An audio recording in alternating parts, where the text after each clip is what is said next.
motherfucking Poe. I'm at school. Y'all, this has been, excuse me, at the time of this recording, yesterday was my first day of school.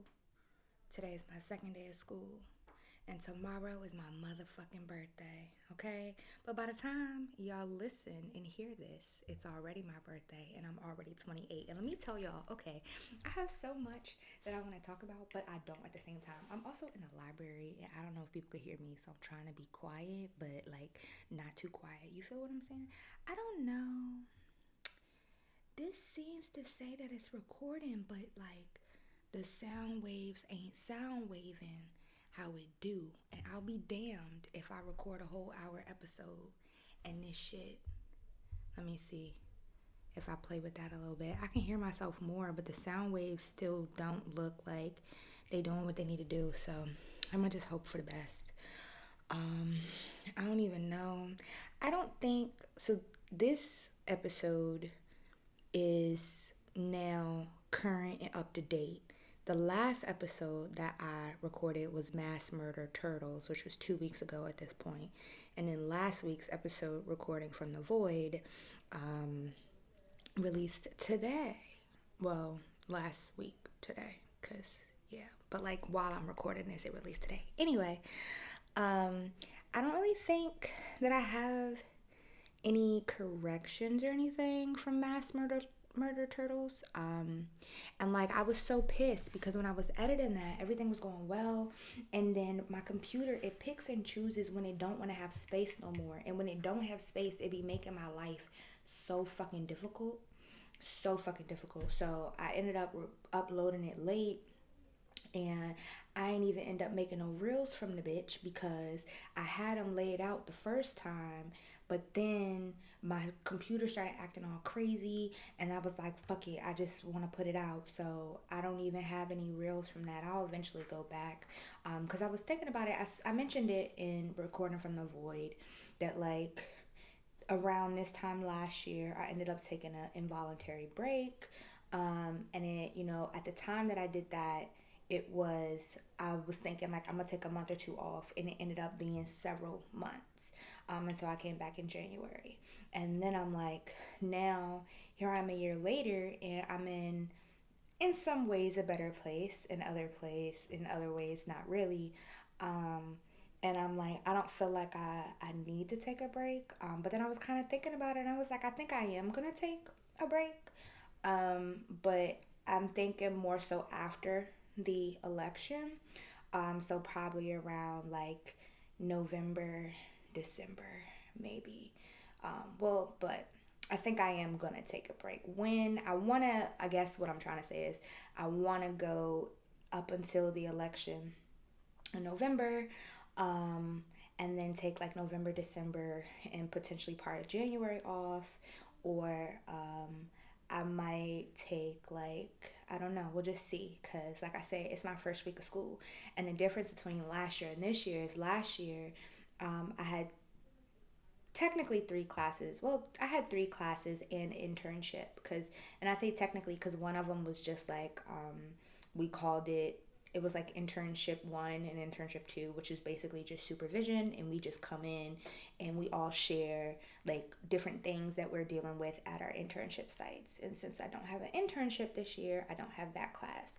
So I am taking group therapy, and which is what I had last night, and then I'm taking social and cultural diversity, which will be today.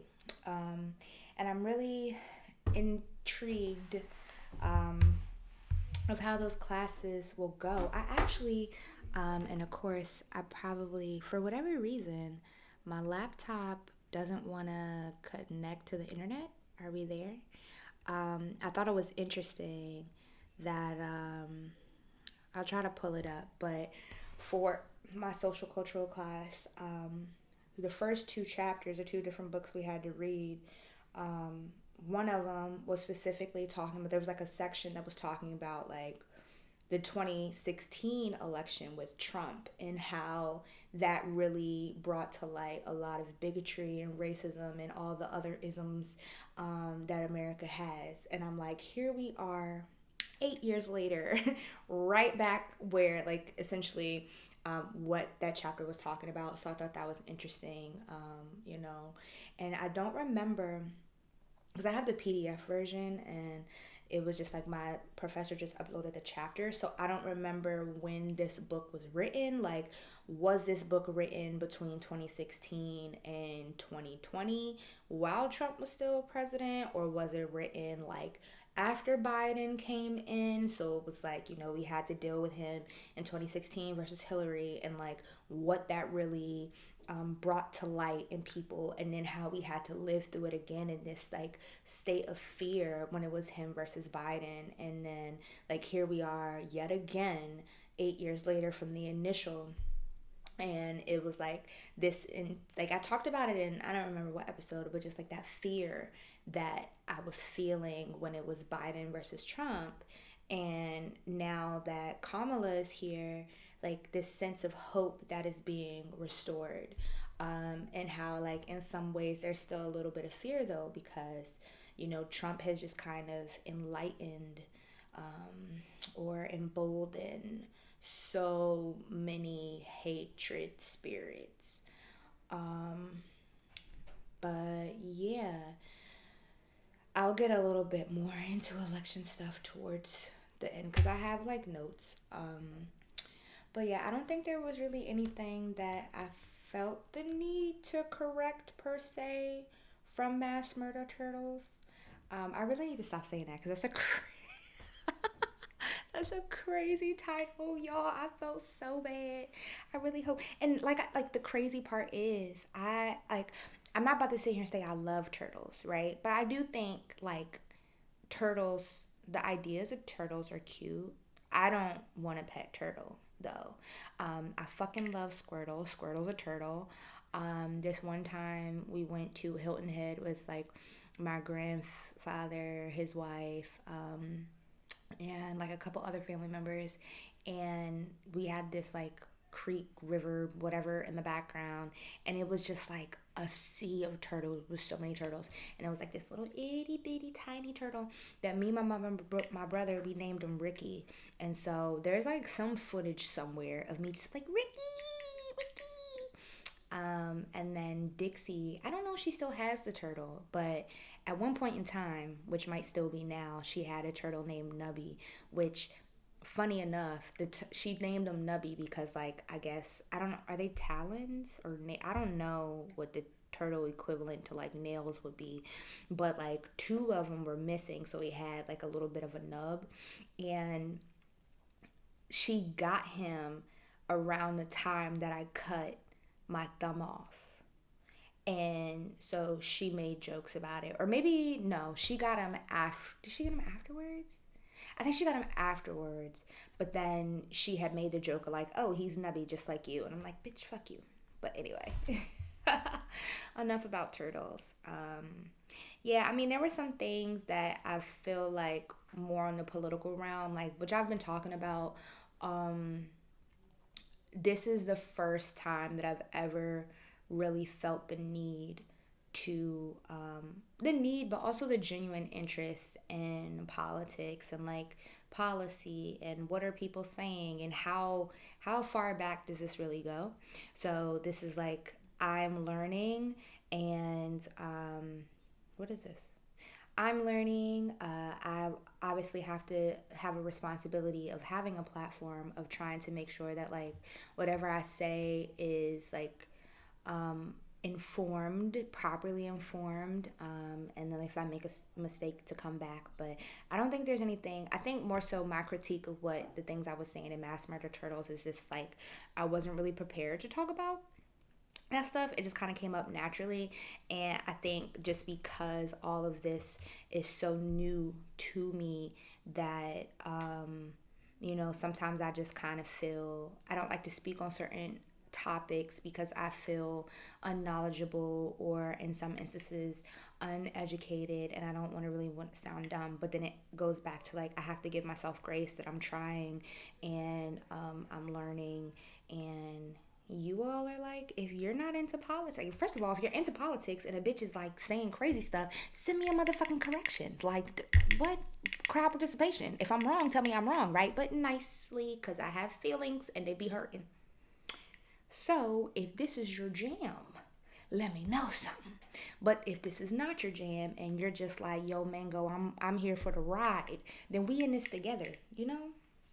So that's my two piece on that. As far as last week's episode, recorded from the void, I didn't really have nothing too crazy.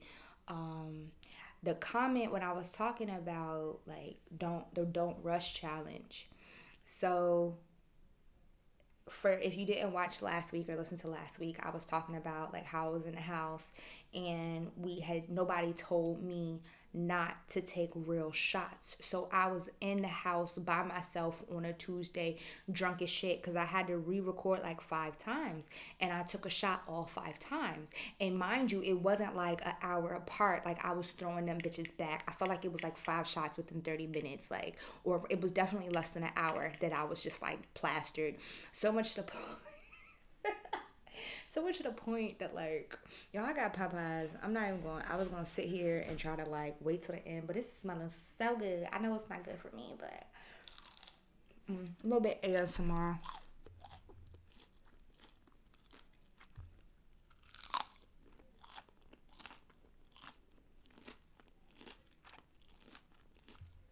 If you don't like chewing, I'm sorry, but I'm not, cause this shit is good. Anyway, let me finish this little nugget.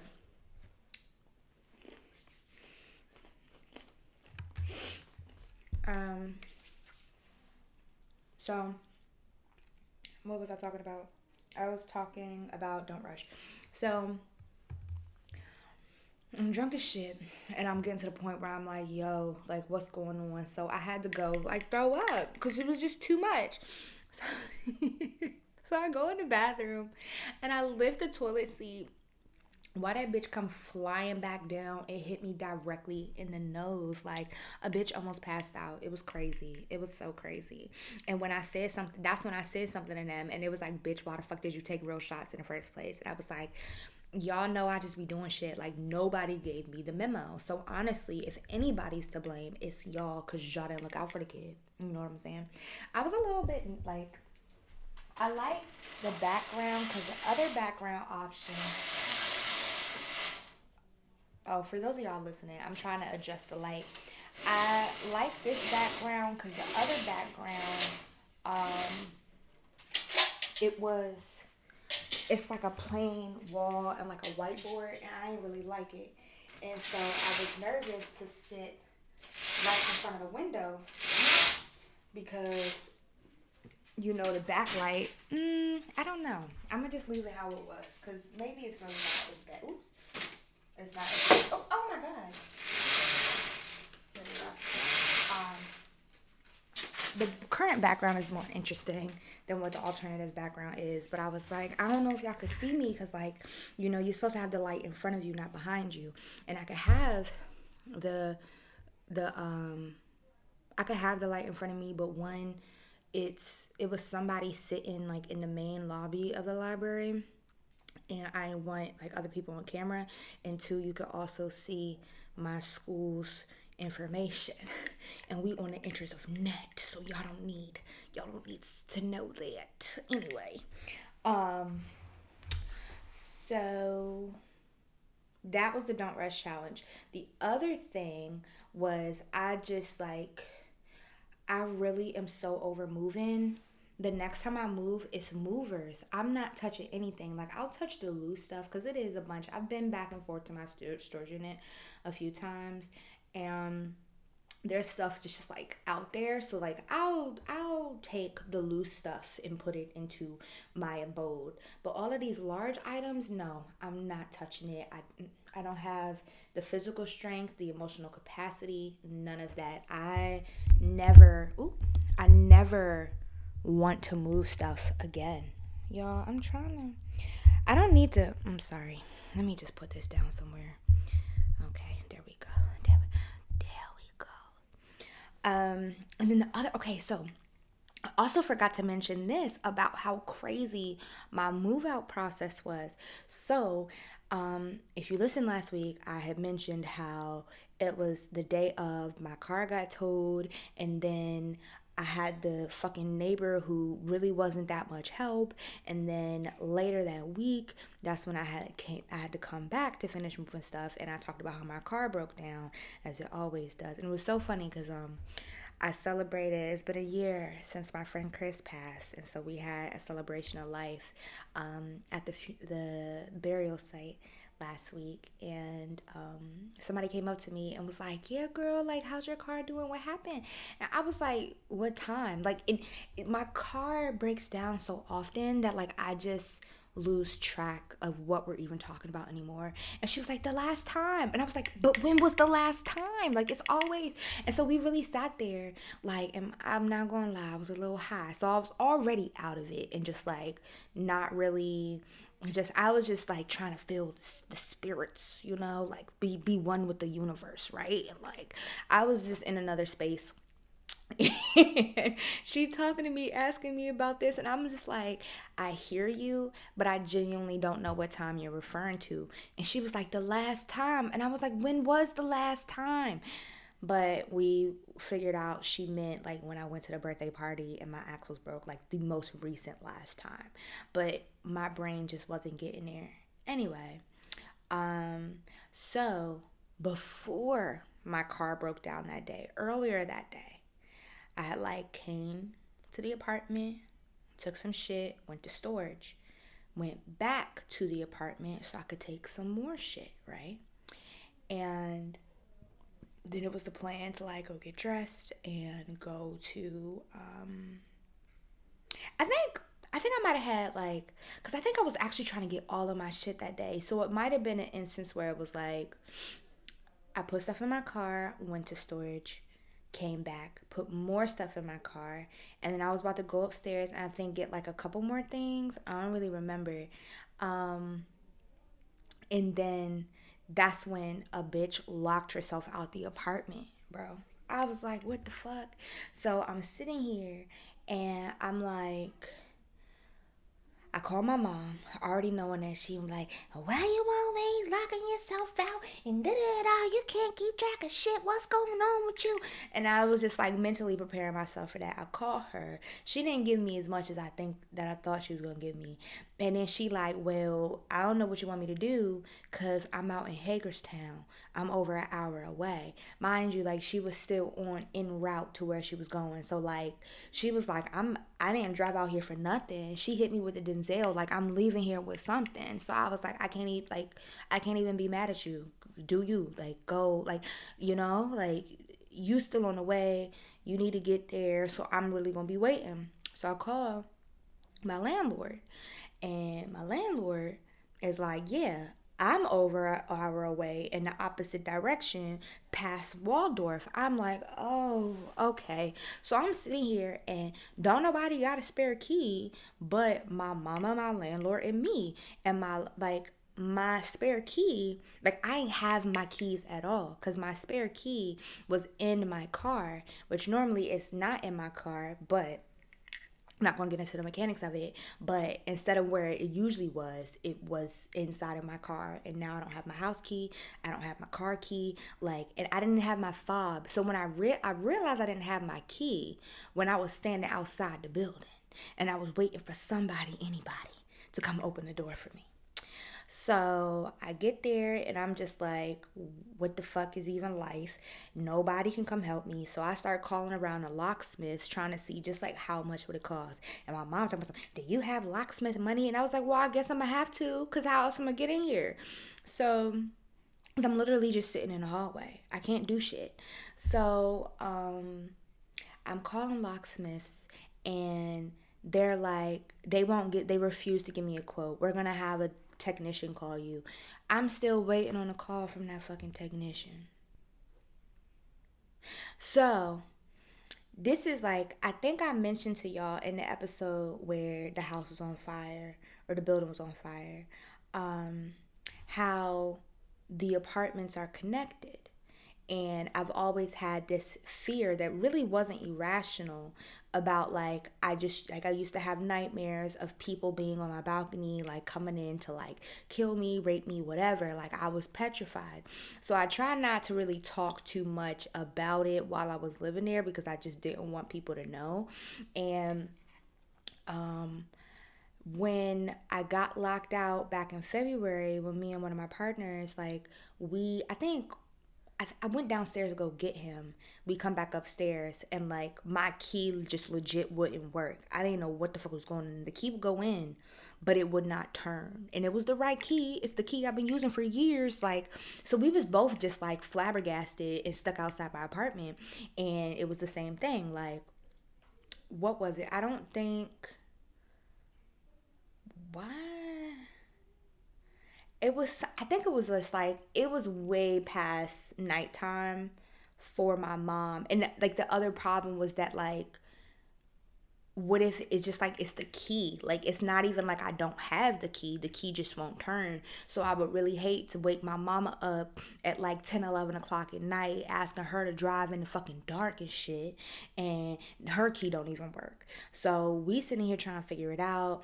I'm trying to call the rental office, or not the rental office, it's like a condo association. So I'm trying to call them, and apparently at some point in time they switched their main office number to some emergency line that's really not an emergency hotline because they don't be helping with shit. Everybody be confused. And they were like, oh, we're gonna send somebody out. I'm also still waiting on a call from that day. um so eventually, like, I ended up calling my landlord, and she called a locksmith, and then they had to like literally like destroy my doorknob and take the doorknob off the door to get me back in the building, or get me back in my house, and then I had to get a new key. But before we had got to that, like, I really didn't want to, but I knocked on my neighbor's door to see if they were there and would let me through. But they never ended up answering, which I was like low key thankful for, because again, it wasn't really what I wanted to do. But in this instance, when I was locked out, I was like, well, a bitch moving and we just gonna try again. So I went and I was knocking on the door for a while, and eventually he came, and I was like, hey, like, do you mind? I'm locked in my apartment, can I go through? And he was confused. I guess he didn't know that you could do that. He was like, oh, like, you're just gonna go through? And I was like, yeah. He was like, okay. So I moseyed on through and got back in my stuff. And by that point, I was like, I'm over this fucking apartment. So then I left. Then I went to the birthday party, and then my car broke down. So that was my move out process. Then a bitch, I'm mad too. Anybody, if you are associated or work with bioplasma, y'all can go to fuck the hell. I want y'all to know that, okay? Because I'm just really upset. That week, so I was dealing with all that, got my car back, everything was cool. So then I'm like, you know what? A bitch gonna try to donate plasma, help the society and get a little change in my pocket, right? And so I go, I'm doing everything, filling out all the paperwork, and this fucking doctor. So first, when I was filling out, so let me preface this with, I've said it in an episode that I did not release, but I'm on PrEP. I've been taking PrEP since April. And PrEP, for anybody who does not know, is pre-exposure prophylaxis, and it is a medication that you take to prevent HIV. So I've been taking it since April. I haven't experienced any side effects. I guess the biggest thing is just like, I'm not always, you do have to take it every day, and I'm not the best at remembering to take it every day. And so I have thought about trying to switch to like taking the injection version, which is a shot. I always forget how often. I know the number 2 is in there. I feel like it's every 2 months, so you have to go like 6 times a year to get it. So it's 6 shots a year, I believe. Let me Google that. So I can just make sure that I'm right and I don't have to come correct it on the back end. PrEP.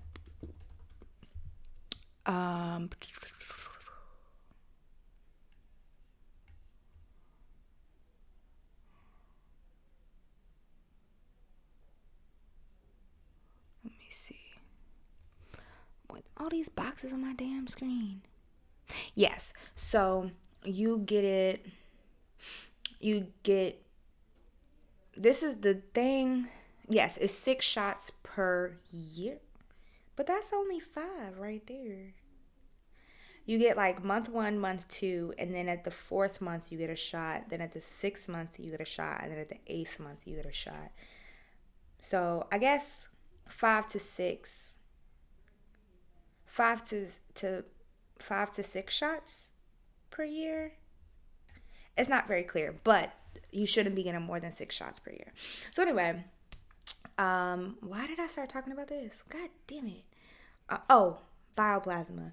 So did that, and like in the screening paperwork and all that stuff, it says like, if you take any of these medications, you're ineligible, blah, blah, blah. So it specifically said that if you take the shot version of PrEP, that you cannot donate plasma. Cool.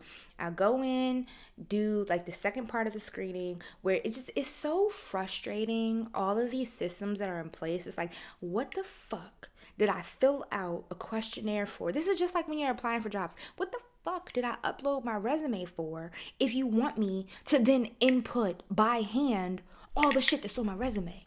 What the fuck was the point? Then when I go to doctor's office, you want me to fill out this screening thing just for you to ask me the same questions. What the fuck? So if you work in the healthcare field, or if you're a hired like HR and you hire people, please explain to me the purpose. Like, besides wasting my time, what is the purpose? So anyway, so the nurse who's like doing my intake, she already off the bat, I was like, something don't feel right about you. So I'm guessing she was new, because she was like, oh, I need my supervisor to be in here and basically observe. Is that okay with you? I'm like, yeah, that's cool. So the supervisor come in. So she keep asking me all these questions, like, about my health history. And she starts asking about medication. And I'm like, well, I take PrEP, which is Truvada. And I was like, so I take Truvada, and I was like, I have the Nexplanon implant. So she's like, oh, can you spell this? What the fuck? So you got me spelling shit, and then she just keeps, what? So you don't seem to know anything. And so I have to keep, like, y'all, she legit asked me 5 times what medications I was on and what they're for. How many times do I have to fucking repeat it? Then her fucking supervisor, when they were asking me, she was like, oh, Truvada, you take it orally? I was like, yes, I take it orally every day. um, so then after I've been here for an hour, she's like, oh, I'm sorry, you can't donate plasma because you take this medicine. You're gonna have to get a letter from your doctor saying that you stopped the medication before you can donate plasma. And I'm just like, so y'all really let me sit here for an hour knowing that? Like, nowhere did it say that I wasn't going to be able to. And as a supervisor, for your supervisor to ask me and to double check to make sure that I take it orally, for like, what? And so I guess I'm just really pissed off because, one, like, we could have stopped this a long time ago. And y'all don't compensate unless you actually donate plasma.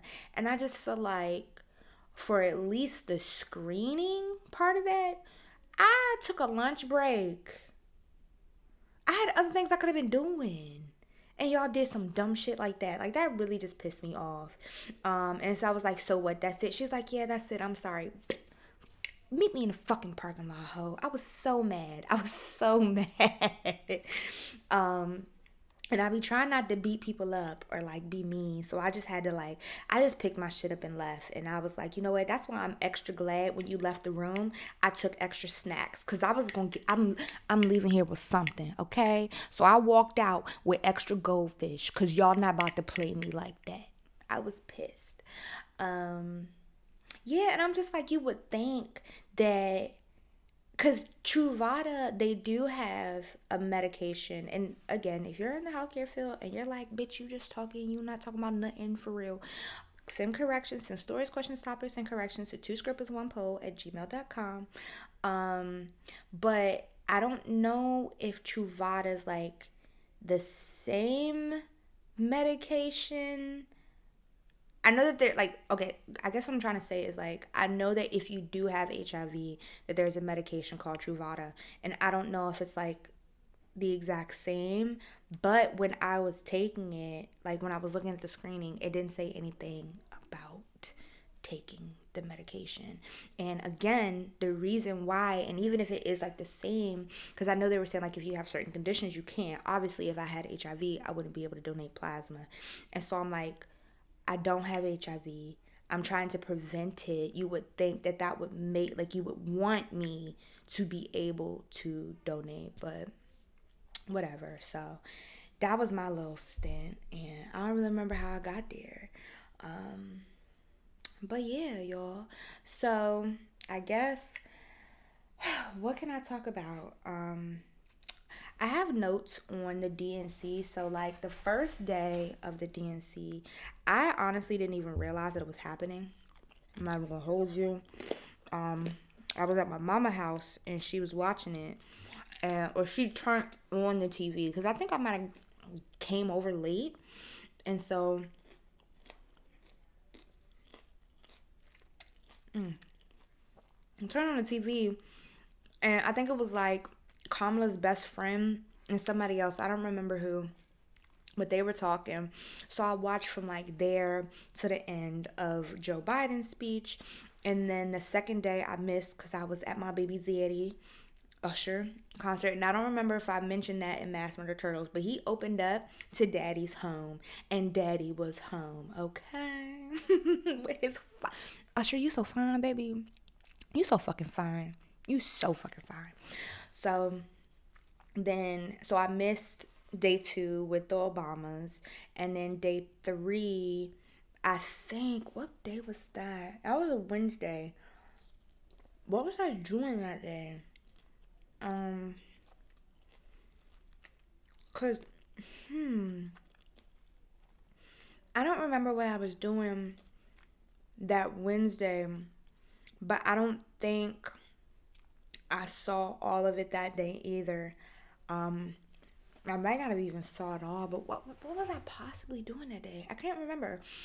And then the last day of it, where Kamala actually talked, I did watch that. And so a couple of things that I was also kind of watching, like the recaps, and something that really stood out to me. I can't remember when he went, but Bill Clinton.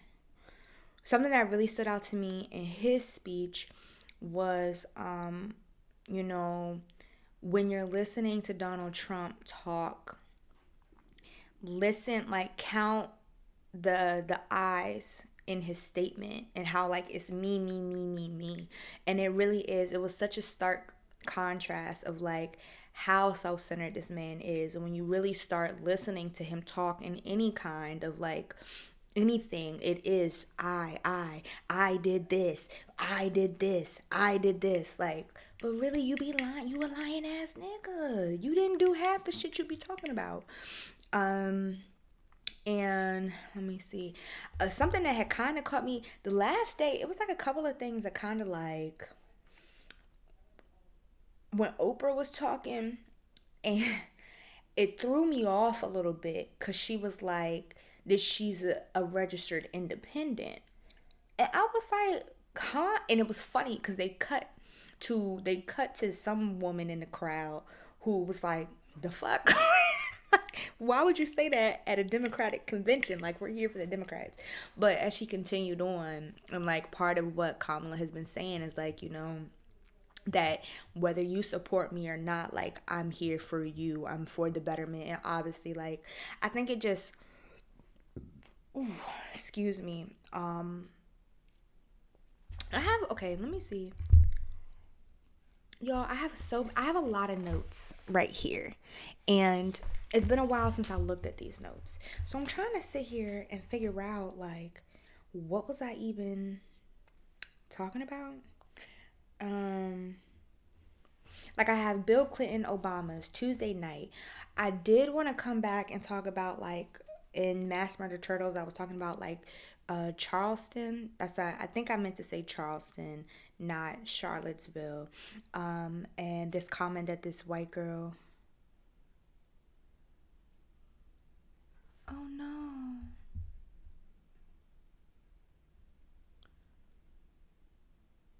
Oh, that's okay.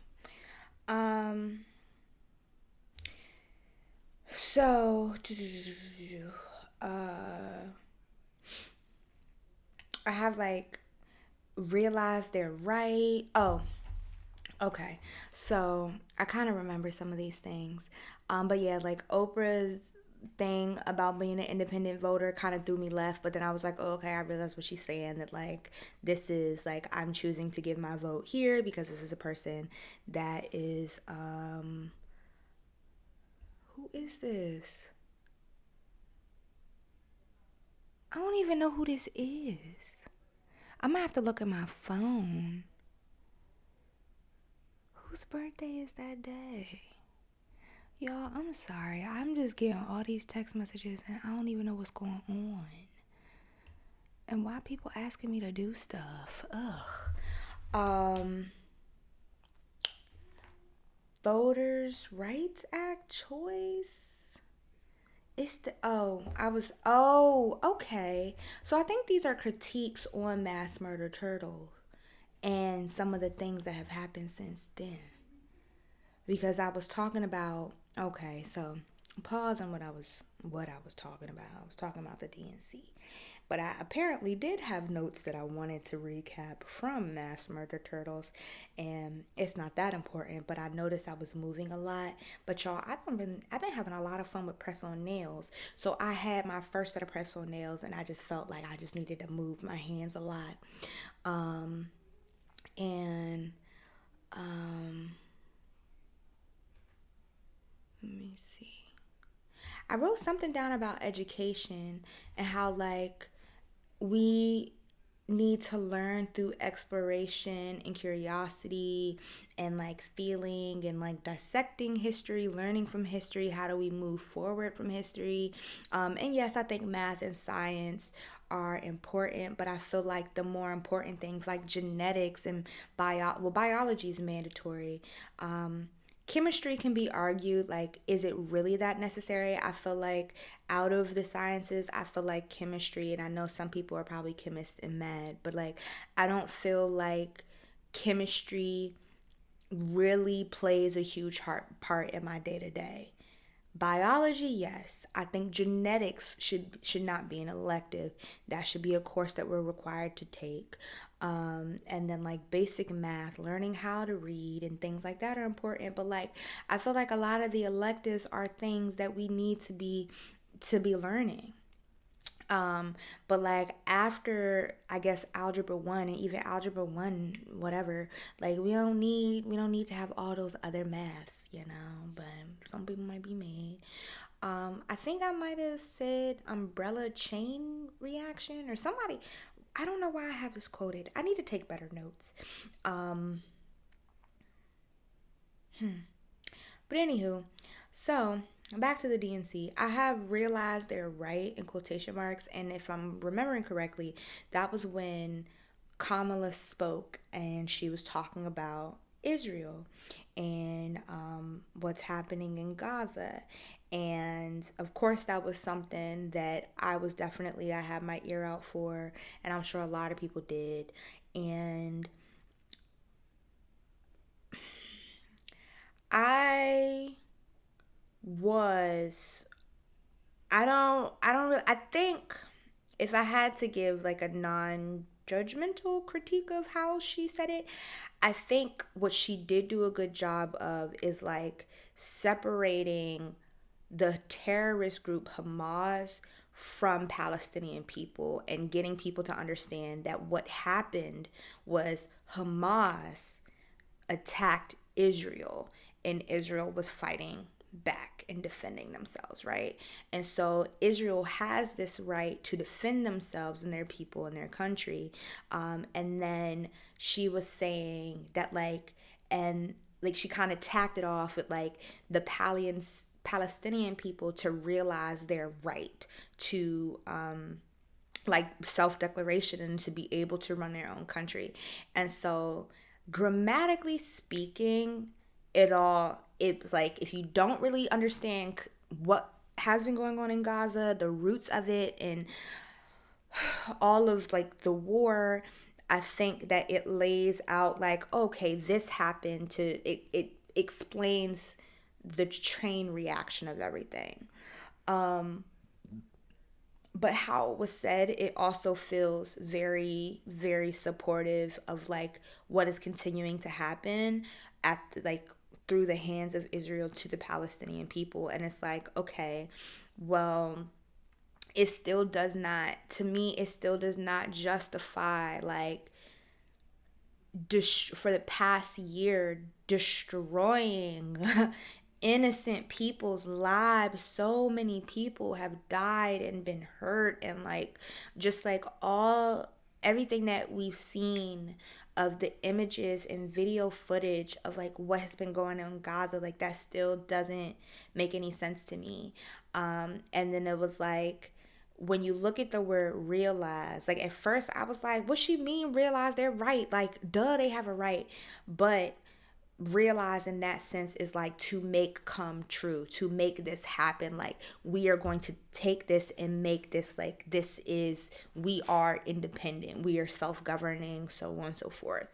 I also was like, I didn't really know how I felt about her talking about like us being the most lethal and da da da. Like, why does war exist? Capitalism, greedy motherfuckers. Like, it just, ah, ah, ah. That's my frustration. I don't know if I really cared for D.L. Hughley. Like, I was a little bit, I was kind of like, this is interesting. And for him, like he came on stage and basically apologized, like I was talking shit. Then I Googled some stuff and found out some stuff and realized like I shouldn't have been saying the things I was saying. And I saw some people critiquing him on Twitter, like, how do you have a whole platform? And this goes back to like how I opened it up about saying like, obviously a lot of my opinion and my experiences formulate how I run this podcast and the things I say and what I even choose to entertain.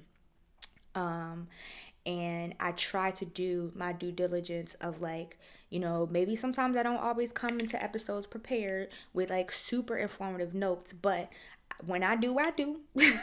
And I at least try to either in the moment look it up or come back and be like, y'all, I said this and this is, but I try not, or if I start going down a path where I'm like, okay, I really don't know what I'm talking about, I acknowledge like I don't really know what I'm talking about. I'll come back to it later.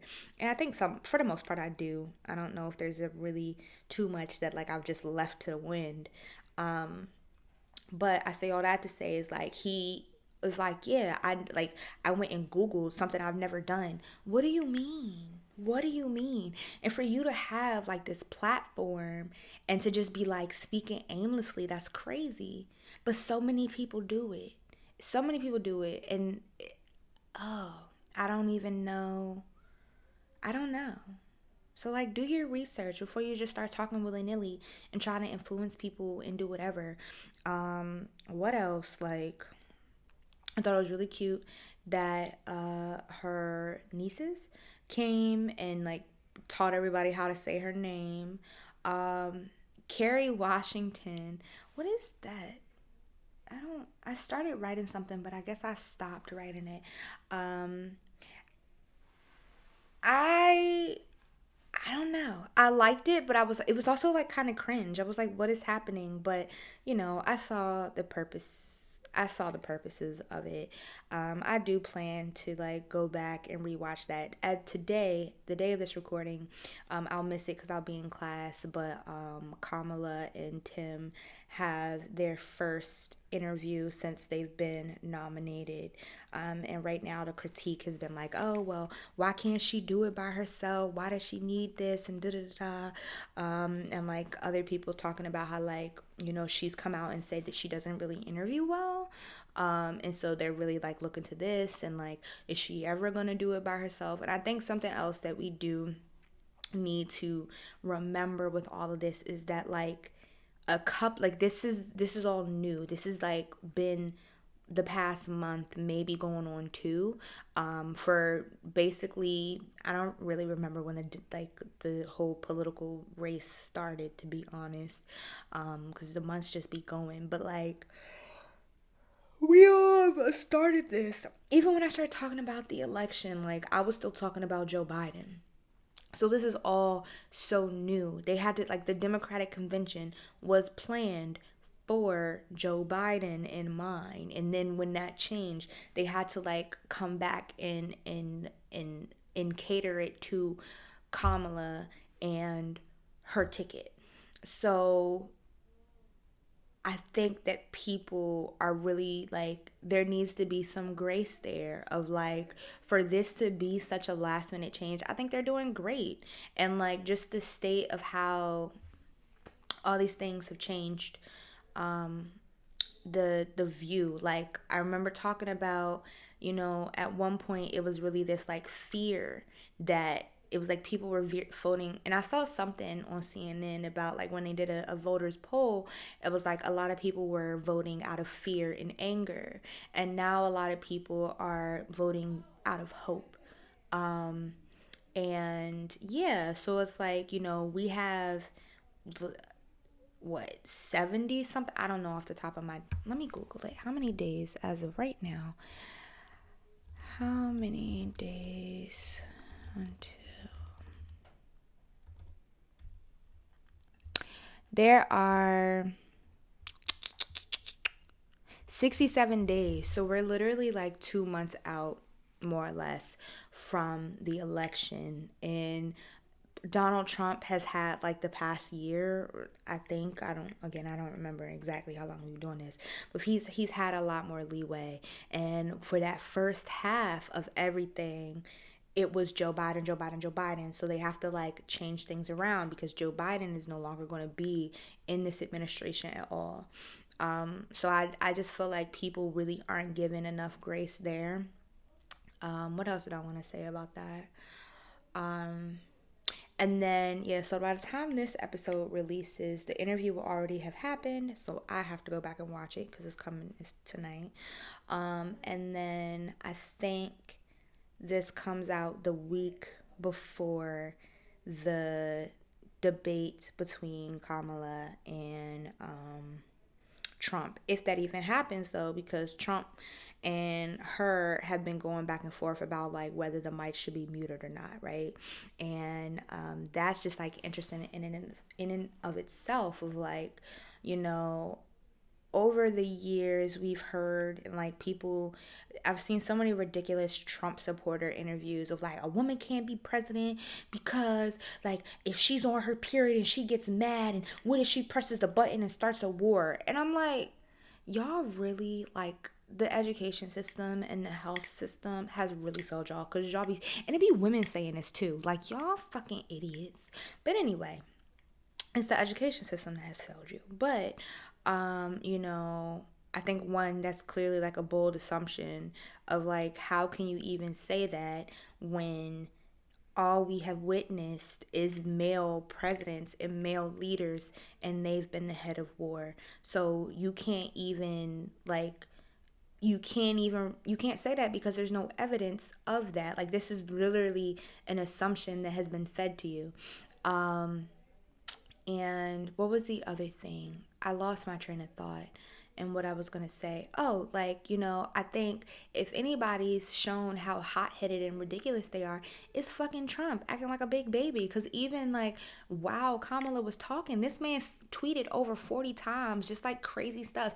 And if you really just read his tweets, like I'm preaching to the choir, because I feel like at this point, anybody that really is like with this podcast is like, either you're deciding not to vote or you are voting for Kamala. But like, maybe I am talking to a Trump supporter, but it's like, what the fuck? Why you support that man? I don't get it. And everybody, it really pisses me off when people are like, oh, well, Joe Biden didn't give us no stimmy.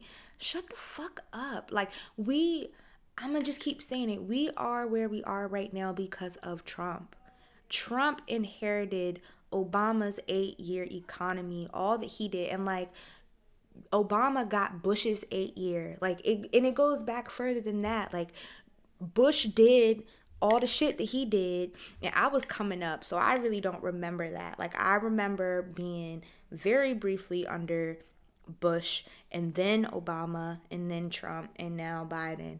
And so it was like you had 8 years of Bush, 8 years of Obama, and then by the time Trump, like when it came time for Trump to hand over, that's when shit really started hitting the fan more so. And so Biden got left to pick up the crumbs. And Trump did so much shit in 4 years that it's like, to try to dig ourselves out of this hole.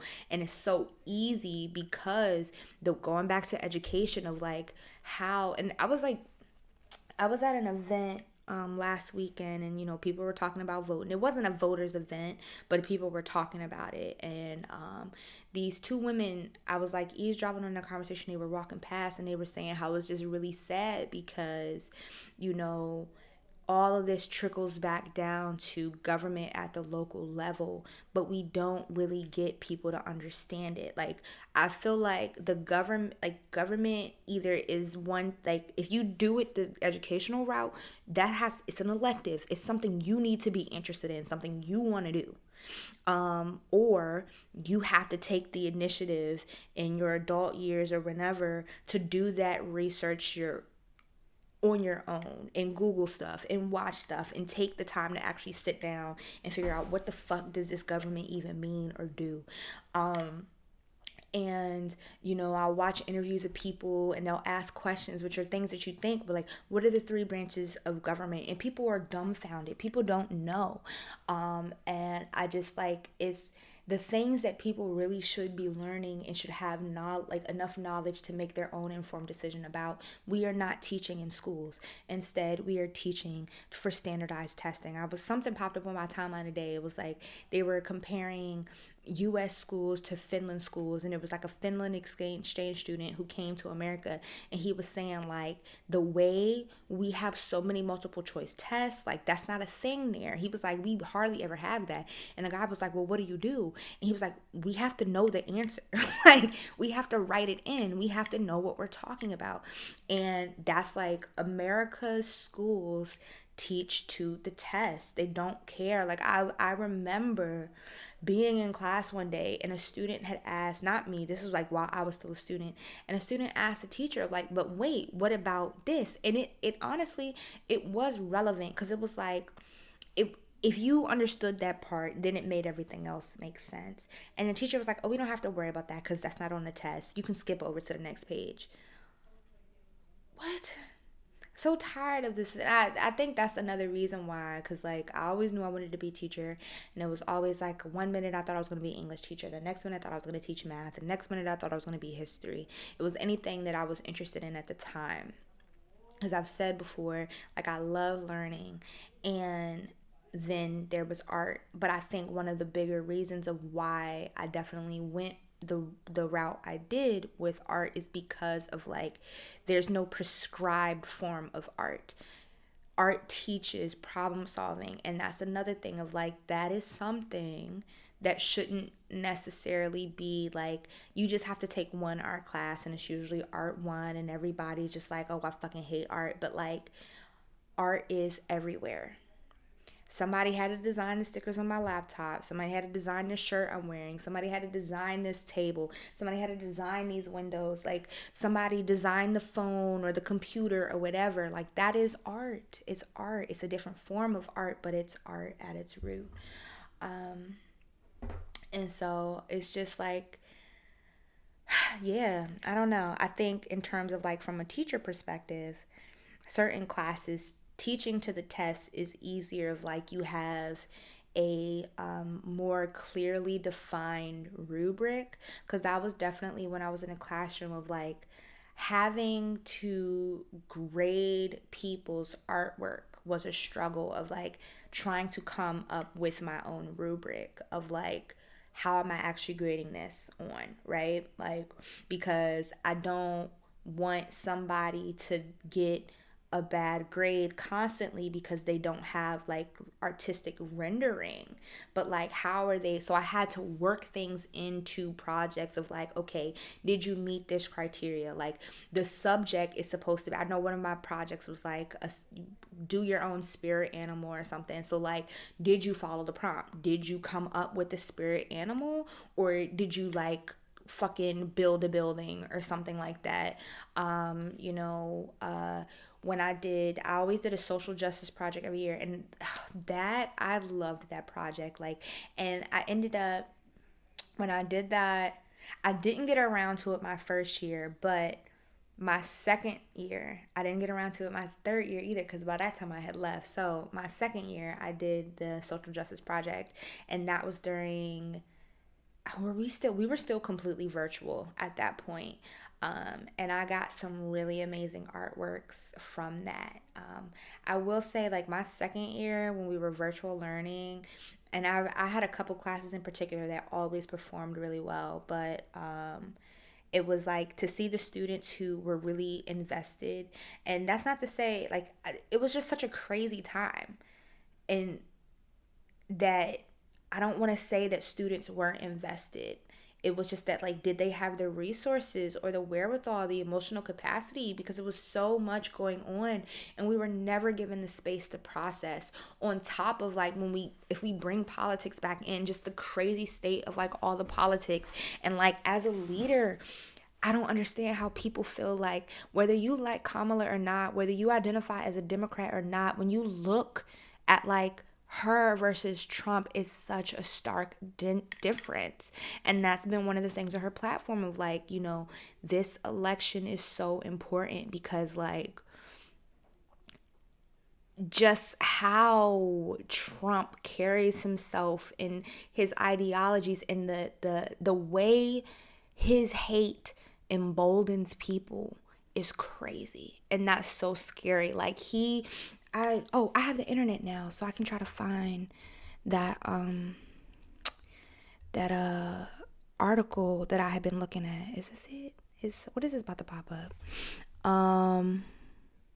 No, I'm gonna have to log into my student account. Let me see. Bright space.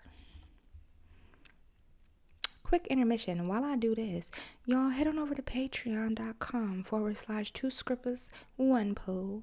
What is this? Y'all adding stuff. Y'all adding this. I don't like that. Okay, I did my assignment. Why y'all adding things on this shit? Who told you to add the next 2 weeks on this hoe? The fuck? 2scrippers1poo.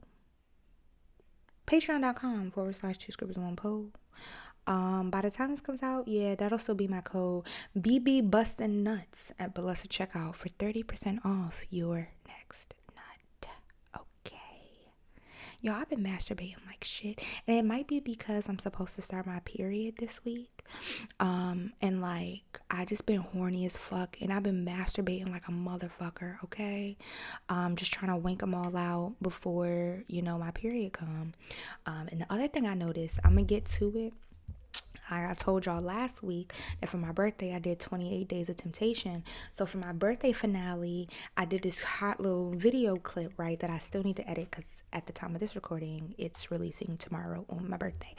And it was like this part where I was doing a whipped cream on the titties, and I was like, damn, my titties look good. Like, I don't know if I ever told y'all about the time I realized my titties were lopsided. So I was in undergrad. I was standing at my dorm sink, and I'm brushing my teeth, and one of my titties was touching the counter. And I'm looking in the mirror, and I'm like, one titty sitting up, the other titty is touching the counter. Like, what the fuck? And I was like, oh shit, my titties are lopsided. The right one hangs lower than the left one. So that was the first time. So the other day when I was editing the video, I was like, yo, these bitches really is still lopsided, right? But they're swollen right now because I guess I'm ovulating, and they just look so good with whipped cream on them. I was like, god damn. Okay. So this chapter, this is from, what is it? Does it say? So I don't know the book, but it's a Savneet Talwar, and that's the author. And chapter 1 is called Beyond Multiculturalism and Cultural Competence. And I don't know the book because she just uploaded a chapter.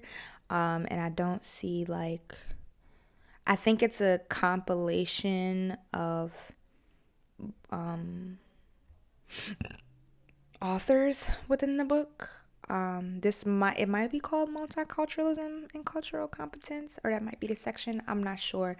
I'll come in on the back end, or maybe look at the description and I'll try to put it in.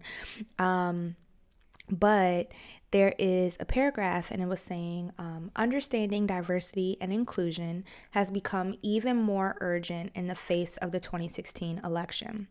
In all of my years living in the US, I have never felt more unsafe and acutely aware of my existence and representation as a brown-skinned person. The tolerance and even celebration displayed by a cross-section of Americans, from political elites to blue-collar workers, in the face of the xenophobia and racism perpetuated by the 45th president is deeply disturbing. That Donald Trump has called Muslims racist Islamist terrorists, Mexicans criminals and rapists, and can make denigrating remarks about women and their bodies demonstrates clearly that racist and sexist language is acceptable, even appealing to a large segment of the electorate. Trump's popularity requires us to question what diversity and multiculturalism mean in the 21st century. His vehement attacks on racial, ethnic, gendered, and sexual minorities evoked anger and anxiety in my colleagues, students, and friends. The success of his candidacy calls to mind questions of the power, limits, and credibility of hate speech, and particularly Ahmed's 2012 inquiry into how some bodies become those of strangers. I don't know, I read that weirdly. Why do hatred and fear stick to some bodies, and which bodies have the right to citizenship? Trump's insistence that he does not believe in being politically correct points to how the politics of difference and diversity have been obfuscated and exploited.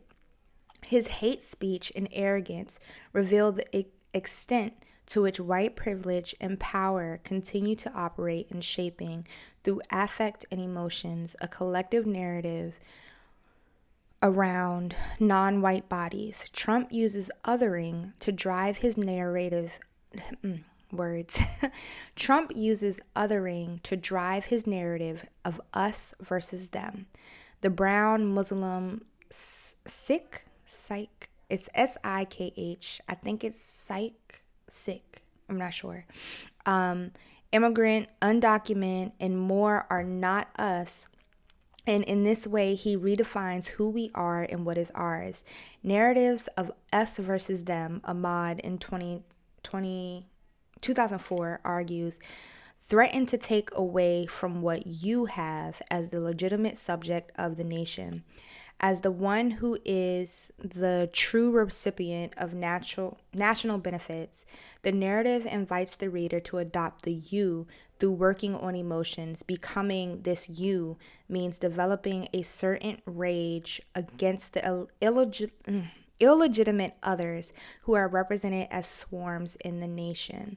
The effectiveness of hate and fear in Trump's case alert us to the ways in which the work of diversity has served to identify difference, but has not uprooted the social, economy, and political conditions that continue to contribute to inequality and oppression in the U.S.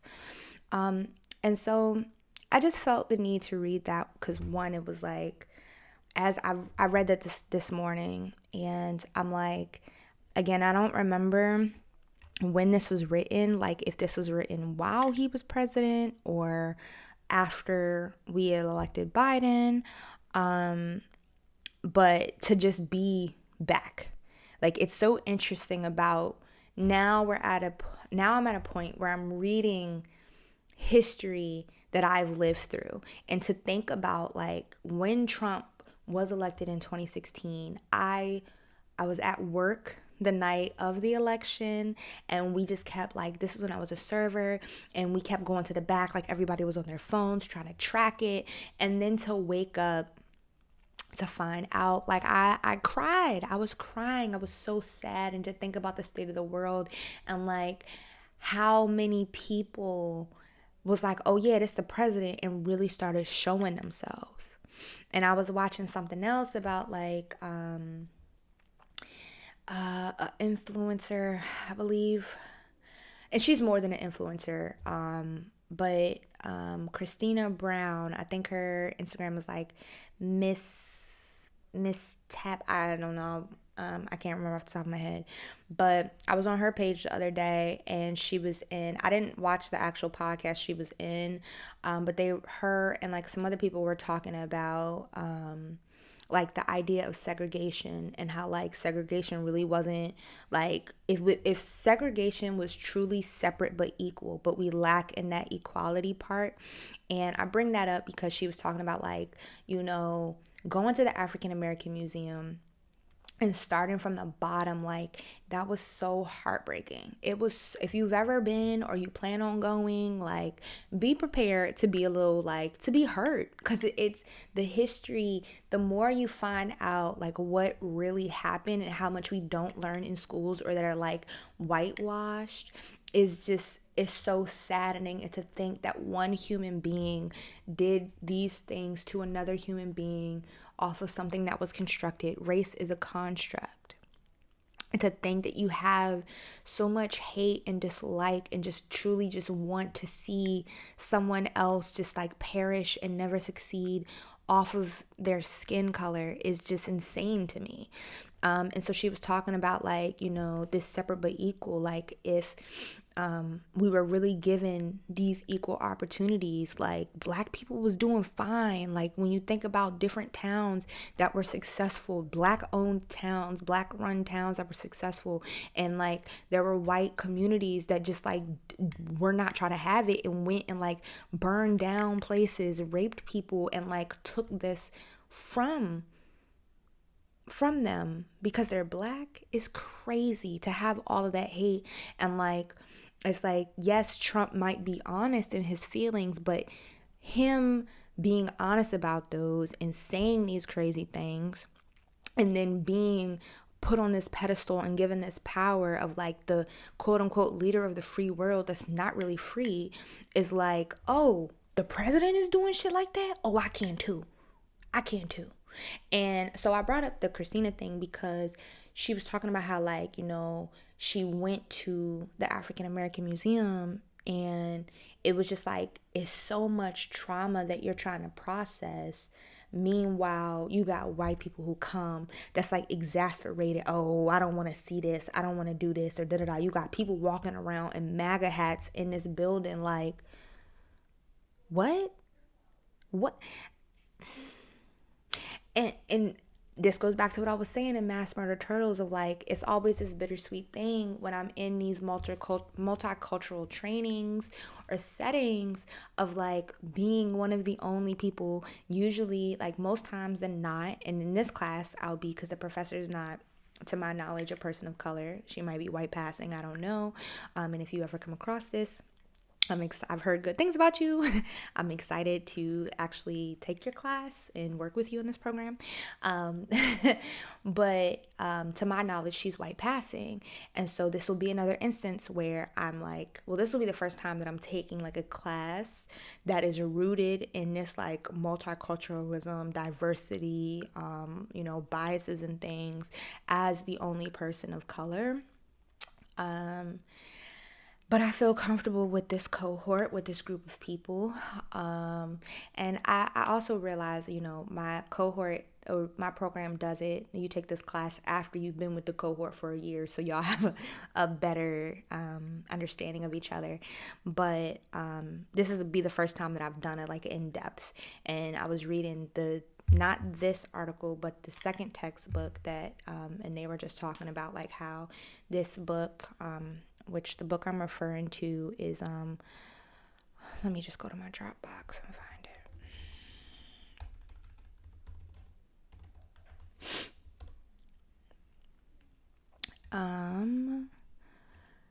Grad school textbooks. It is the Counseling the Culturally Diverse Theory and Practice by Daryl Wing Sue, David Sue, Helen Neville, I don't know, and Laura Smith. In this first chapter that I had to read for class was like the obstacles to developing cultural competence and cultural humility, understanding resistance to multicultural training. And it was talking about like, it opened it up with like 4 different reactions to this textbook has become like one of the main reading materials for multicultural classes and like I think in like counseling and other programs of that sort. And just the reactions that they've gotten. So 2 of the reactions that they opened up, one was a white female, the other one was a white male, then there was a Latina woman, and then an African American male. And they were talking about like these were letters that they got written in. And so both of the white perspectives were just like, how dare you say this, how is this our fault, and like just really angry and kind of feeling like attacked. And like, how could you, why are you spreading these things, and you're racist and da da da da, and like very defensive. Whereas like the Latina and the African American student was like, thank you for making this textbook, and like basically validating, is that a word? Validating like how I've been feeling and how I've been seen in the world. Like I'm not crazy.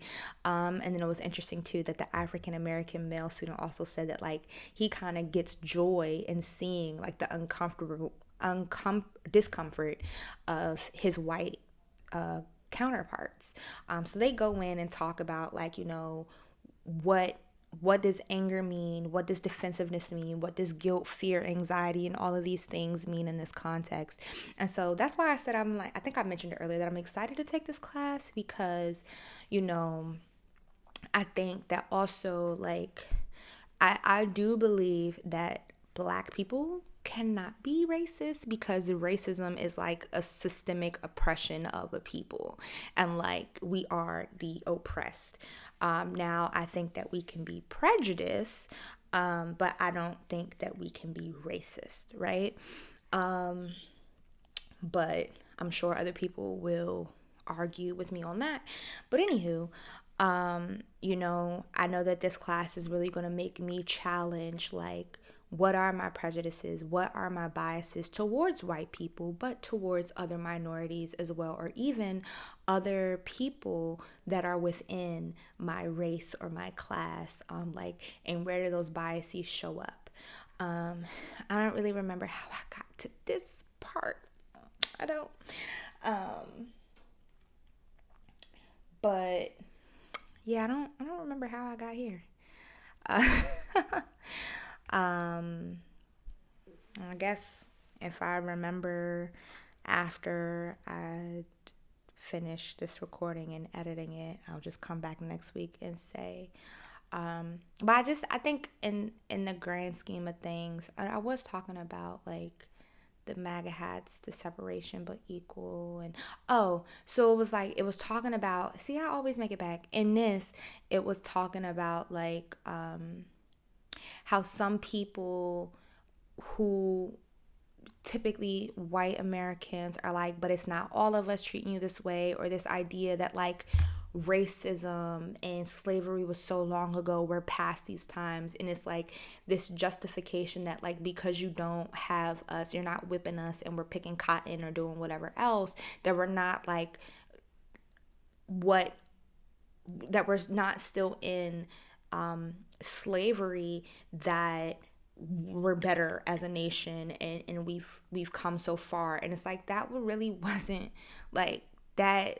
Like slavery itself might have been hundreds of years ago, but that it just keep transforming into other things to dictate and govern and belittle people who were not white, particularly Black people, and like to just like to not acknowledge it, or just like think about in other ways how are, like, you might not be contributing to the system, but like thinking about silence equals death. So how are you not using your privileges, or are you even aware of your privileges, right?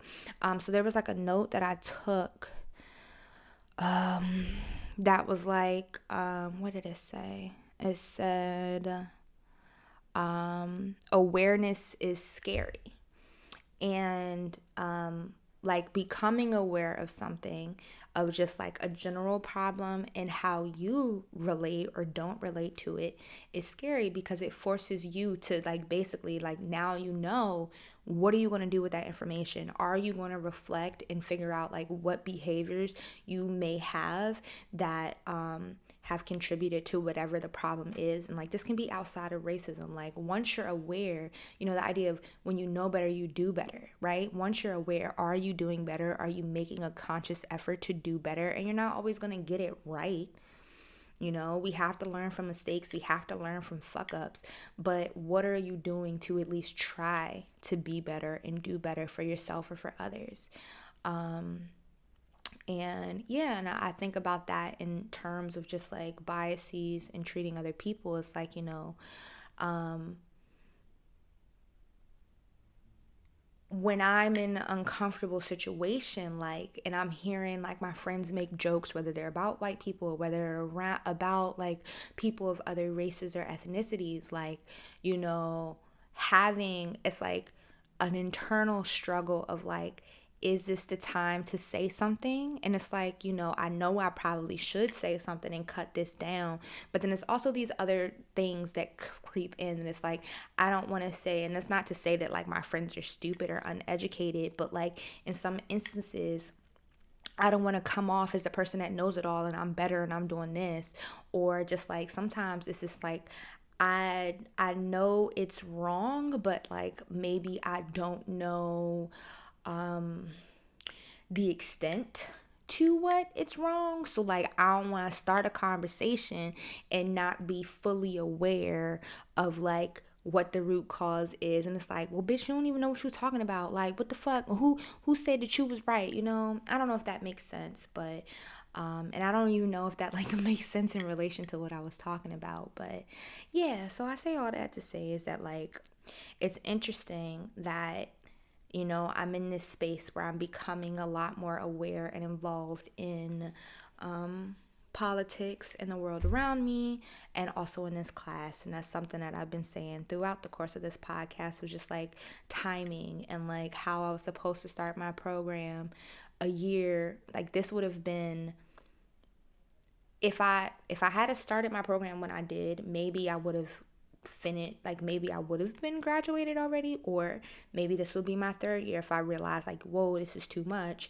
There's really no telling how that would have gone. But you know, it's just the timing of everything, of like how, you know, when I did start the program and I started sex work and like these values, boundaries, consent, and what that looks like in both like being a therapist but also being a dom, and like what power comes with that, where do ethics fall in, and things of that nature. And then having like some of the research coincide. Like I've mentioned how I try to make it a point to, when I can, integrate my sex work background into my like research. I try to, like, if it's making artwork and I get to pick my own subject, I'll do something centered around sex work.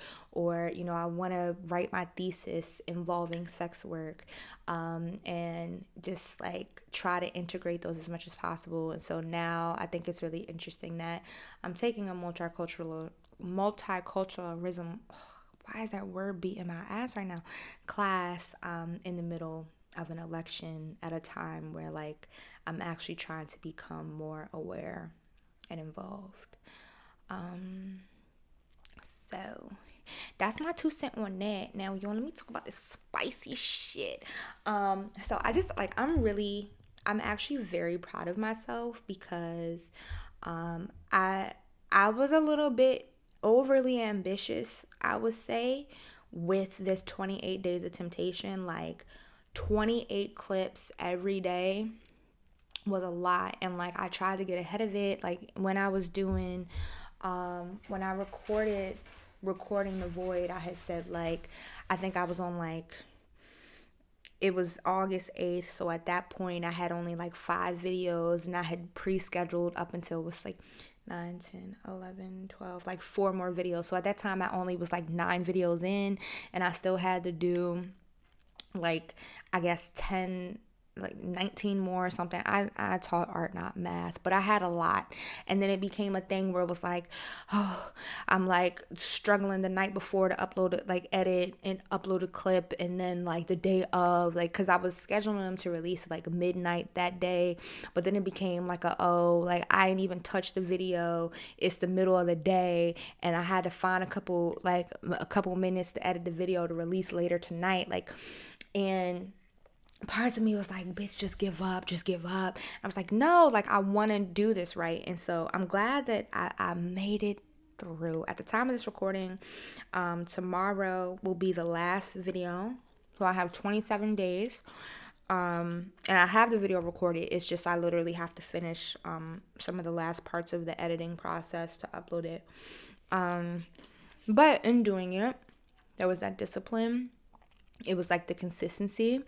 I figured out, like, once I got the hang of it, it was much easier, like how I organize files, like what do I need to get from this, and just like pulling up all the sites, doing them at the same time, scheduling them, making everything pretty. This chicken cold as hell. So yeah, I'm just like really proud of myself, and I didn't know if I was gonna be able to do it, and I'm just glad. Like, so in the month of July, I was releasing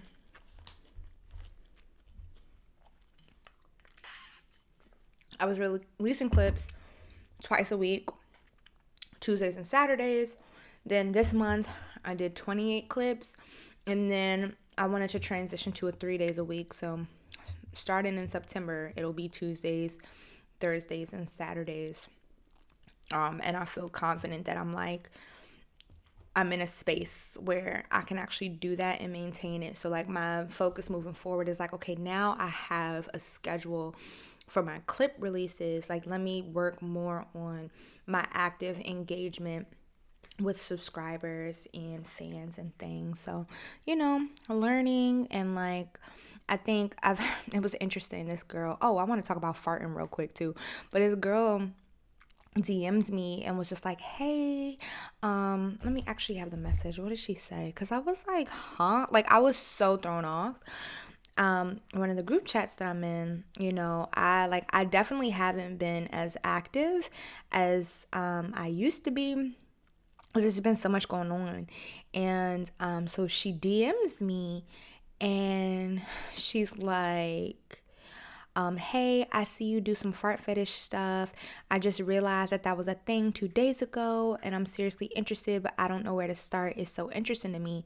And I was just really confused, because I was like, y'all know, I've been really wanting to get into fart fetish content, but I haven't actually produced any fart fetish content. And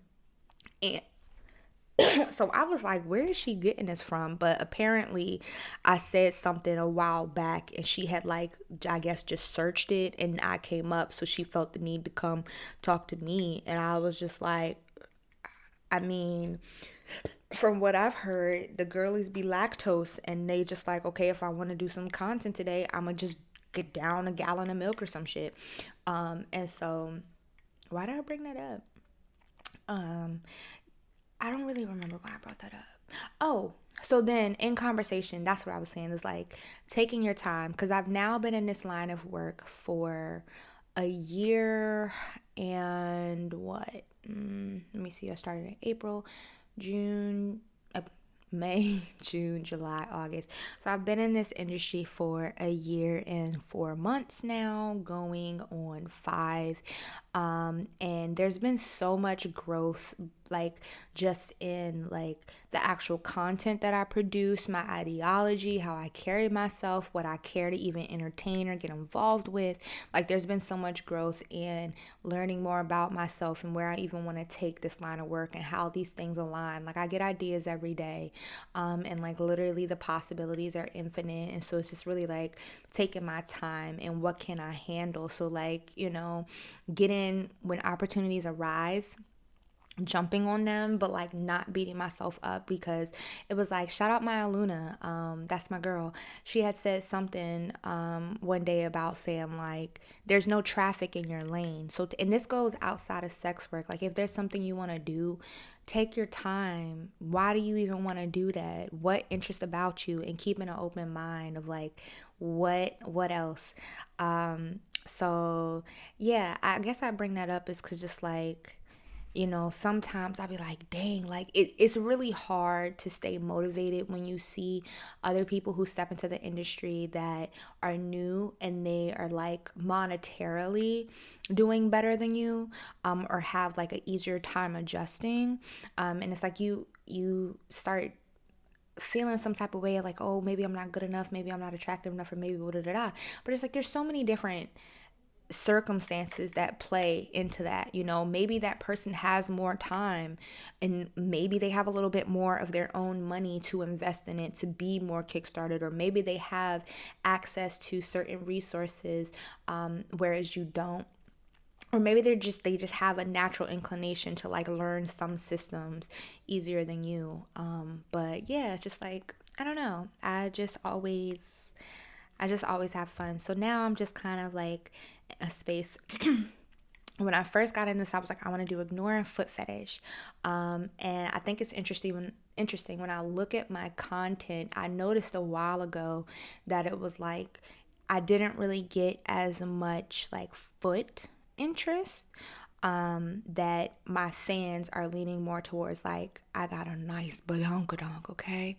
I don't got that thinging tatted for no reason, okay? Because this motherfucker be danging, okay?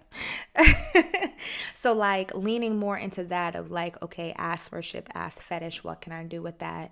And thinking I have really nice titties too. And like I had a fan who, I don't think I had too much titty content, but then like he said something like, I want to see more of this. And I was like, oh, okay. So then like leaning more into that, and not because it was what was, not because of it was what was being requested solely, or not solely because it is what was being requested.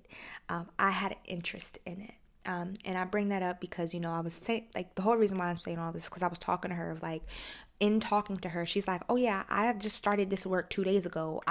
And that's what always happens. People get into the sex work industry and it's like, you see all of this success, but then you realize, like I had a friend, sometimes I don't really like when I have friends text me like, oh, I got some nudes. How do I do this? How do I do that? And I'm like, I don't want to be the person that's like, how do I say this?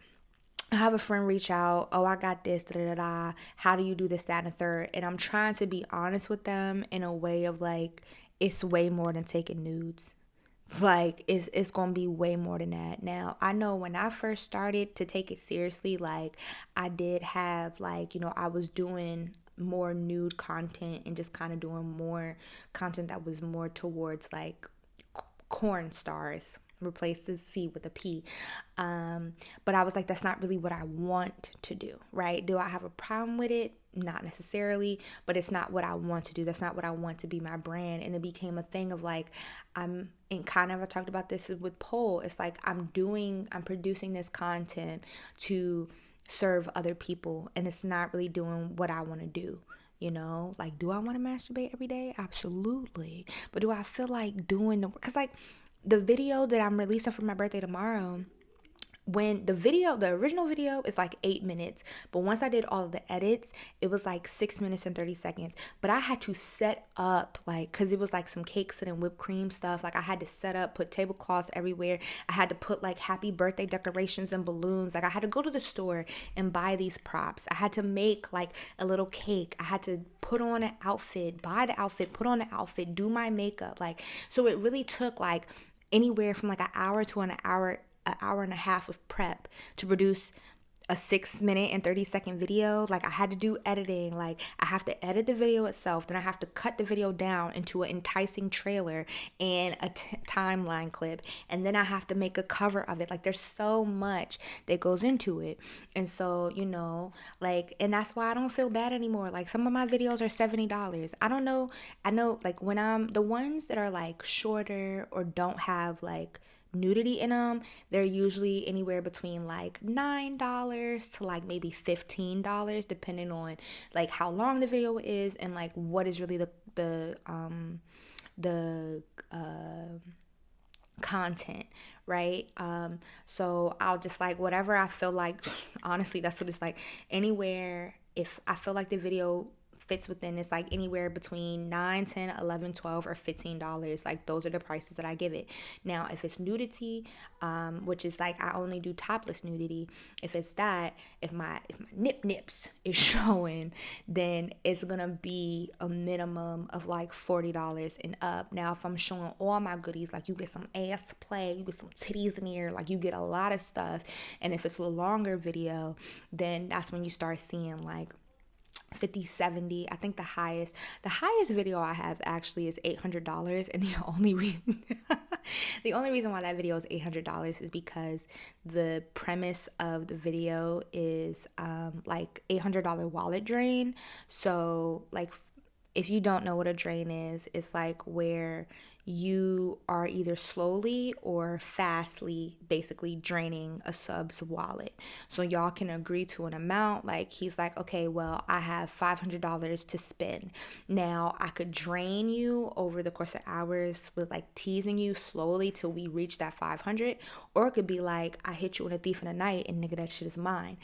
So that's the only reason why I have the video priced at 800. And who knows, maybe one day somebody's like, I really just want to spend $800 on Temptress. There you go, buddy. There you go.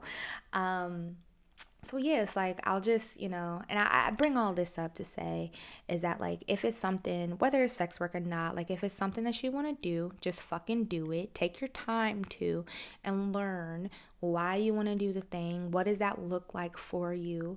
And it's always a thing of like entrepreneurship, like, oh, how do I price things?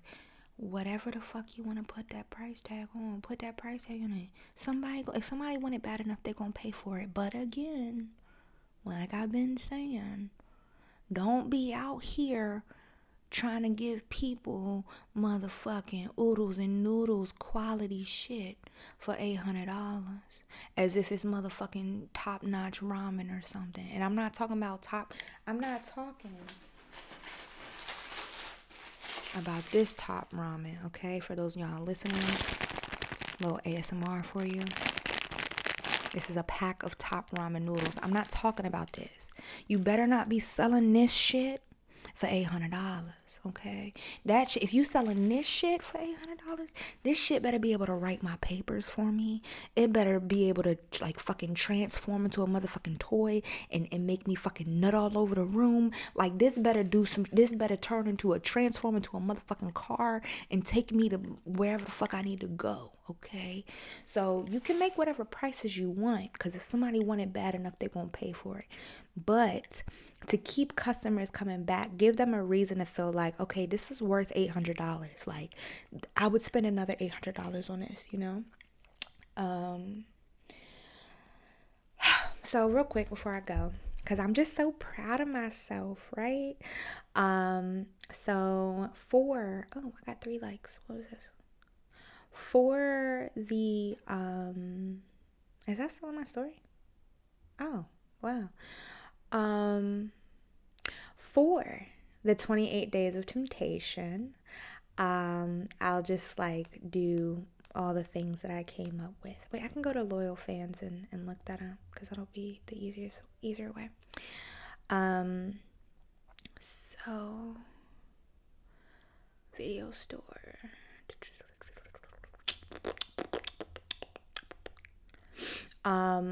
It really was just like me exploring. To finish a sentence that I didn't really finish before, is like I've been catering a lot to like ass worship content and to titty worship content. And so now I'm in a space, especially having doing this, that I really want to branch out and see like what other things they have. So there's like a wristwatch fetish. Like there's so many different fetishes.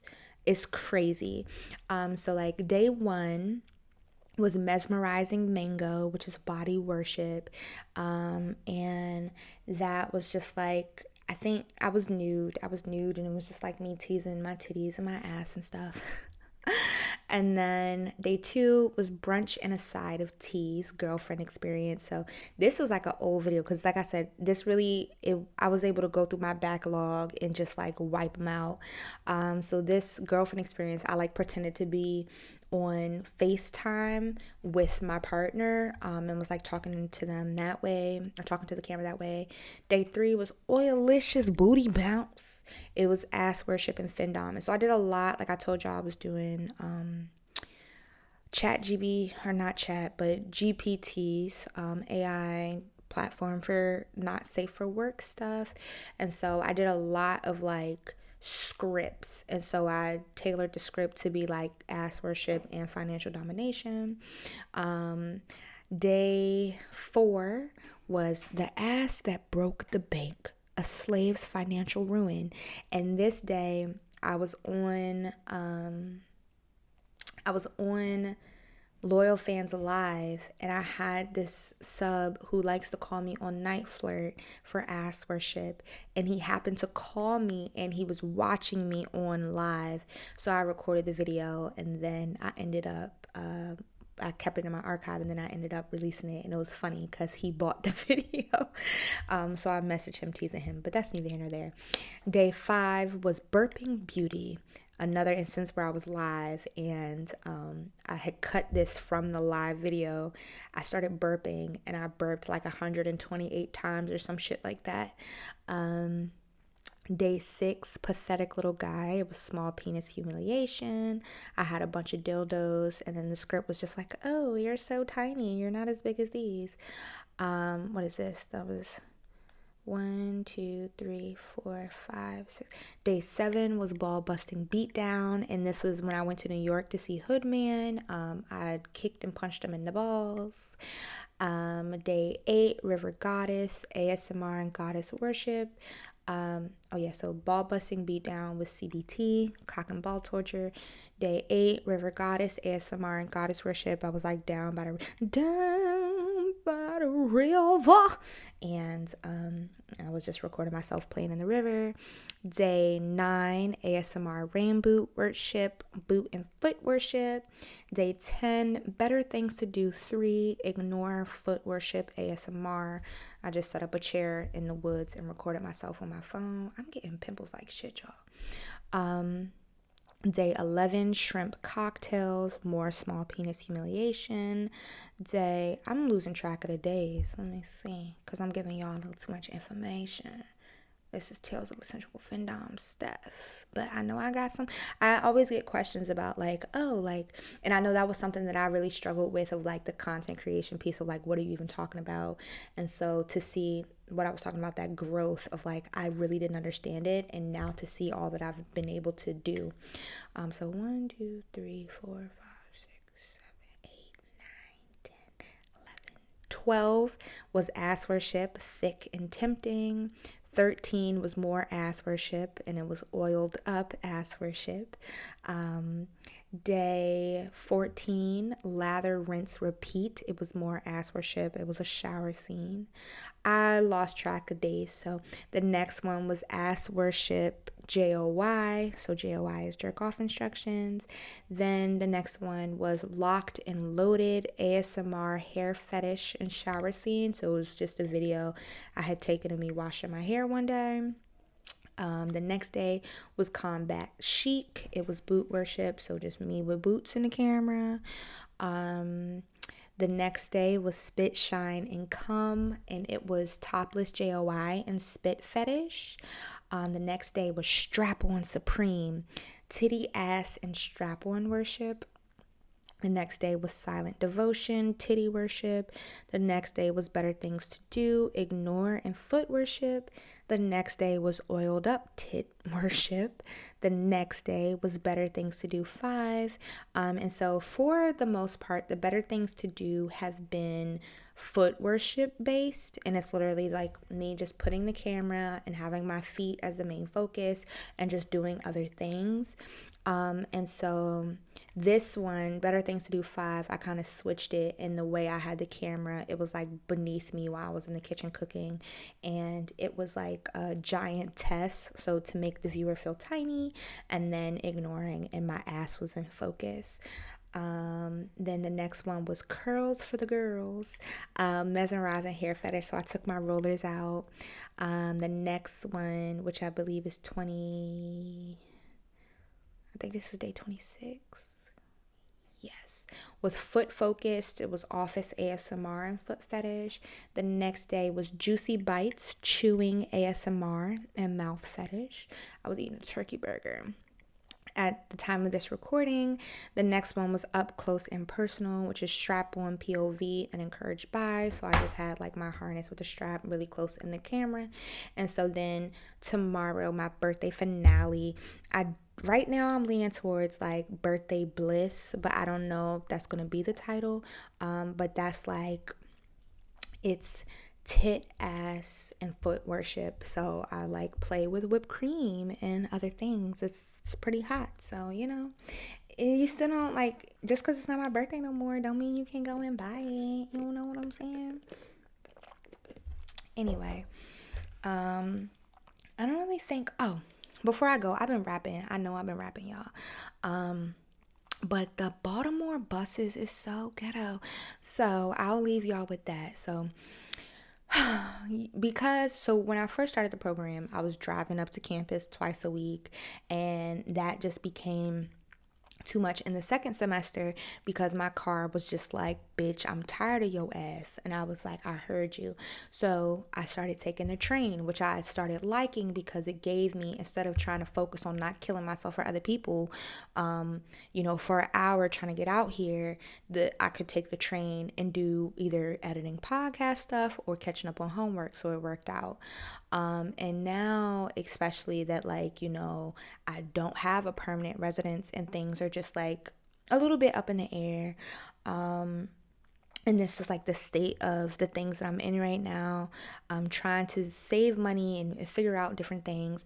So I don't know how sustainable this is, but like right now, what I did for the first week was I had taken the train up here, and then because I'm not taking an internship this year, all of my class members are in internship class, and they have to go like straight to our second class after that. So like I had to take the bus, which is fine. So I took the bus to campus, and that was like easy. I was like, oh, okay, it wasn't that bad. And I've grown up taking buses, but like trying to learn a bus system is difficult. And the Baltimore bus system is crazy. They have like 11,000 buses, and trying to figure out like, oh my God. Anyway, so, and then I decided, one of my friends who lives in Baltimore was like, yeah, you can stay at my house. So I'm like, all right. So I spent the night at her house, but she lives like 20 minutes, a little bit over 20 minutes from my campus, and in the opposite direction that anybody is going. So I'm like, fuck, and we don't get out of class till 8 o'clock at night. So it was my intention to take the bus, but now I'm like, I don't really know if I'm gonna take the bus that late, because that's giving real ghetto and real like, yeah. So my co-worker was like, we aren't comfortable with you taking a bus. Like, what do you need to do? Because the other thing was like, when I tried to just kind of see how much an Uber was going to cost, I tried to schedule it. And I don't know if they charge more when you schedule it, which I'm assuming they do because that's what kept popping up. But they wanted like $45. Like, what? I don't even pay that much in 2 weeks. I don't.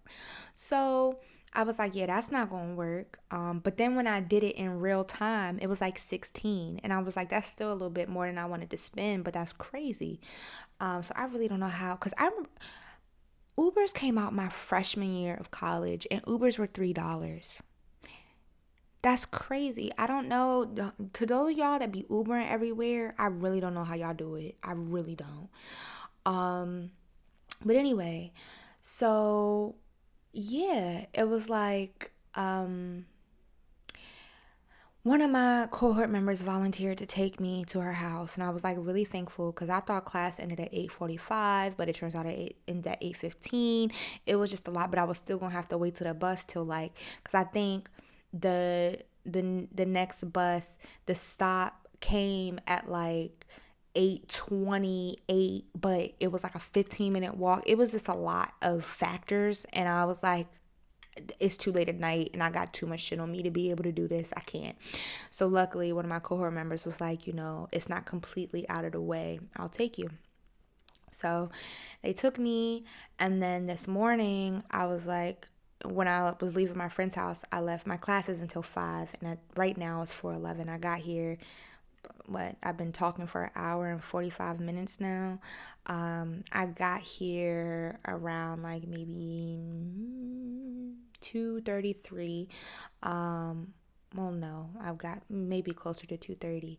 But I left her house earlier so I could try to figure out the bus system, but also because I was like, I wanted to be able to sit down and record.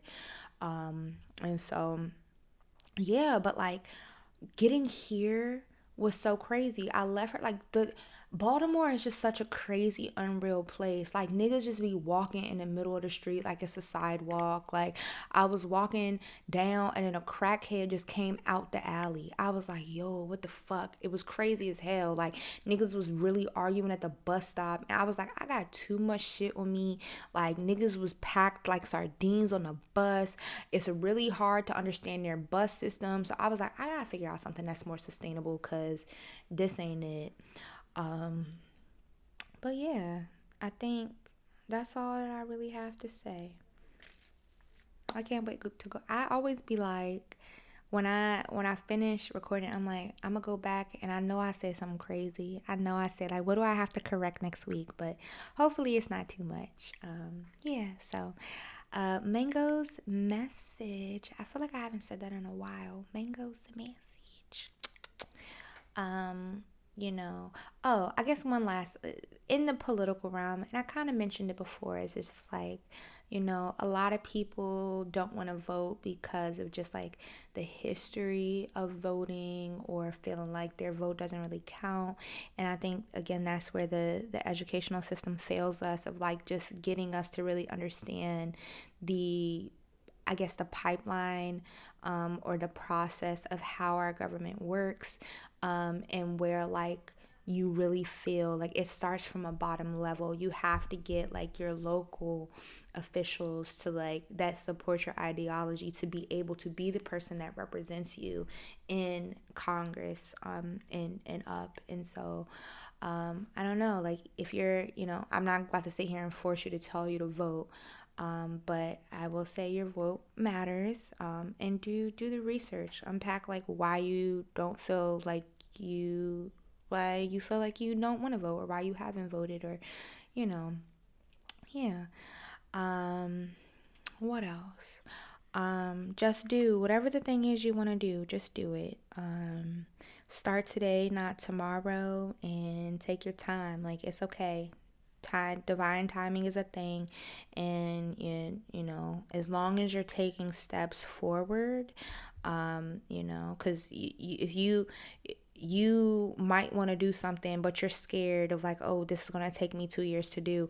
Well, either you start it and do it, because 2 years will pass in a blink of the eye, or now you're here 2 years later still like, damn, I want to do this, but you could have did it, right? So start today. What else? Check yourself. What are your biases? What else? Price it at whatever that makes sense quality wise, but whatever the fuck you want to price it.